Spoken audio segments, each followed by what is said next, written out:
Pemirsa, ekspor pasir laut dianggap bertentangan dengan Undang-Undang Kelautan. Mahkamah Agung melarang pemerintah mengekspor pasir laut. Lalu permohonan uji material ini diajukan oleh siapa dan apa sebetulnya bunyi putusannya? Kita lihat bersama pemirsa.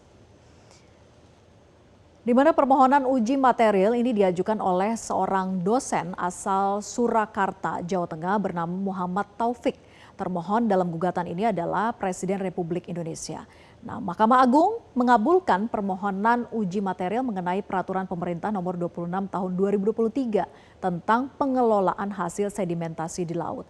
Dan MA kemudian memutuskan PP tersebut bertentangan dengan Undang-Undang nomor 32 tahun 2014 pasal 56 tentang kelautan. Dan inilah bunyi putusannya pemirsa. Intinya adalah peraturan pemerintah nomor 26 tahun 2023 pasal 10 ayat 2, 3, dan 4 itu dinyatakan bertentangan dengan undang-undang yang lebih tinggi yaitu pasal 56 tentang Undang-Undang Kelautan. Nah, ekspor pasir laut itu dianggap bertentangan dengan aturan Undang-Undang Kelautan. Lalu apa sebetulnya isi pasal 56 Undang-Undang tentang Kelautan ini? Berikut kita lihat pemirsa isi pasalnya yaitu dalam ketentuan pasal 56 ayat 2 bahwa mengatur perlindungan dan pelestarian lingkungan laut dilakukan melalui pencegahan, pengurangan dan juga pengendalian lingkungan laut dari setiap pencemaran laut serta penanganan kerusakan lingkungan laut. Ketentuan ini sama sekali tidak mengatur kewenangan pemerintah dalam pemanfaatan sumber daya laut secara komersial.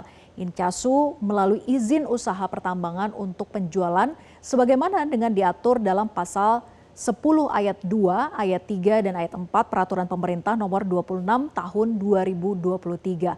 Nah, atas dasar itulah pemirsa pasal 10 ayat 2, 3, dan 4 PP atau peraturan pemerintah nomor 26 tahun 2023 itu tentang pengelolaan hasil sedimentasi di laut bertentangan dengan pasal 56 Undang-Undang Kelautan. Sehingga permohonan keberatan hak uji material itu akhirnya dikabulkan oleh Mahkamah Agung.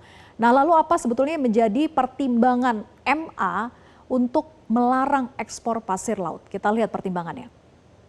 Jadi Mahkamah Agung itu menilai bahwa akibat pembentukan peraturan pemerintah yang hanya berdasarkan kebutuhan praktik di lapangan, ekspor pasir laut itu berpotensi merusak ekosistem laut dan juga pesisir.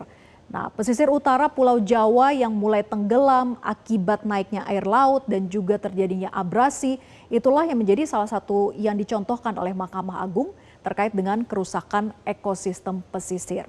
Nah, jika kerusakan itu terjadi, pemerintah justru dianggap melanggar tanggung jawab perlindungan lingkungan pesisir yang sudah diatur dalam pasal 56 Undang-Undang Kelautan yang tadi kita sudah paparkan.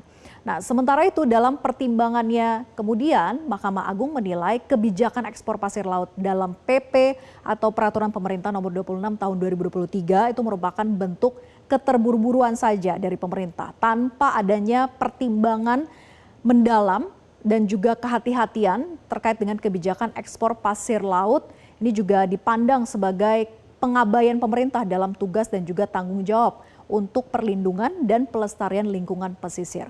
Nah, di samping itu pemerintah juga dianggap tidak mempunyai kewenangan melakukan pemanfaatan sumber daya laut termasuk pasir laut. Sehingga Mahkamah Agung mengabulkan dari pengajuan uji material ini sehingga melarang dilakukannya ekspor laut.